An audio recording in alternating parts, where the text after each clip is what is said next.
Hello po sa inyong lahat. So, meron kaming package na dumating. Ayan, package. Pero actually, nakapangalan nito kay mama. Pero bubuksan ko na siya. So, buksan na natin to. Buksan na natin. So, tar her. Ayan. Galing ito sa doktor ng mama ko. So, ayan, may mga instructions siya. Titingnan natin kung anong laman. Ayan, inside daw, kit ito para sa ganyan-ganyan. Anyway. So, ito na. Ito yung sinasabi ko sa inyo na Cologuard.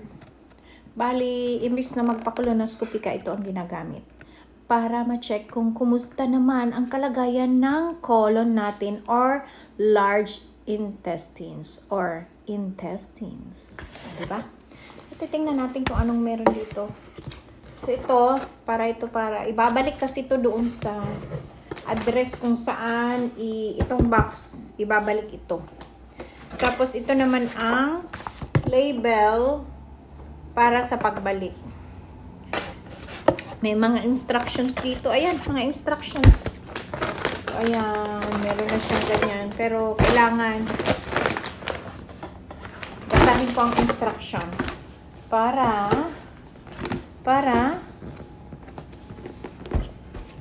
kay mother. Okay. So, paano kaya ito gawin or gamitin? Tara, let's. So, para siyang ziplock. Huwag daw tatanggalin yung plastic. Ang tatanggalin lang daw ay yung nakalagay dito. Ito ay bracket. Ganyan siya. Place under the seat. Ilalagay pala to sa toilet bowl, sa seat. Tapos, ito naman yung container ng tae. Tae, okay. So, open siya ng ganon, and then, ipapasok dito. Ka-close siya. Ayan siya. Open at saka close, may nakalagay. And then, ito ay ilalagay dito sa loob, preservative. So, preservative siya para hindi masira yung poop. And then, meron ditong parang ito ba? Diba? Itong tube na to, lalagyan ng label dyan. Lalagyan ng label. Tapos, ito din, label din to. So, mga label to nandito. So, kailangan daw i-collect ang sample. Yung poop ba? Yung poop.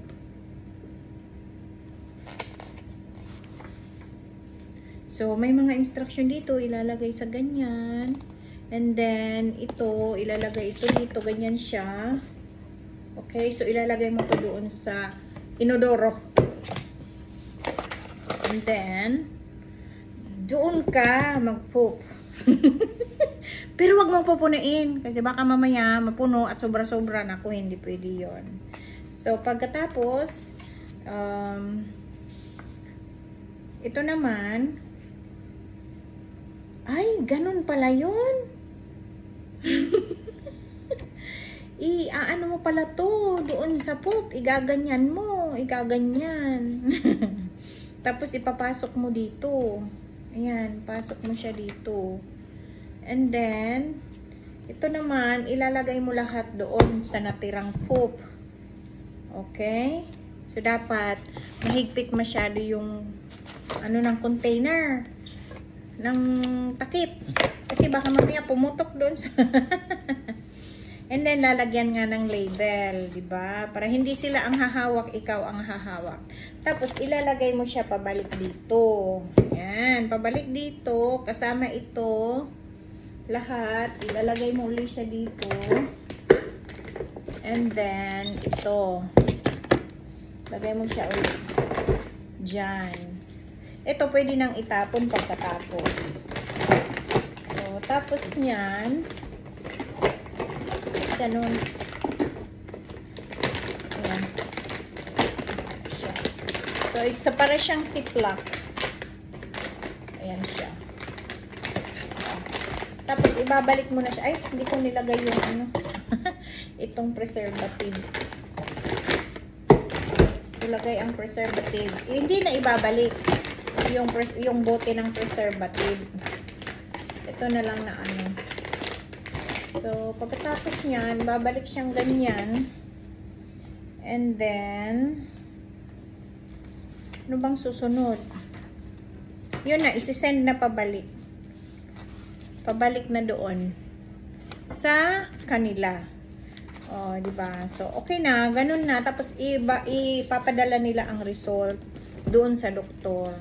And then, i-check kung may mga something wrong or if it's normal doon sa iyong large intestine or bituka. Oh, di ba? So, hindi na magko-colonoscopy. Pero, kailangan pa rin ang colonoscopy if ever na duda ka sa result or kung gusto mong gawin ang colonoscopy or yung colonoscopy yung papasukan yung puwit mo ng tubo hanggang sa doon sa sa colon or malaking bituka. So, yan na ang bago. See you soon, guys!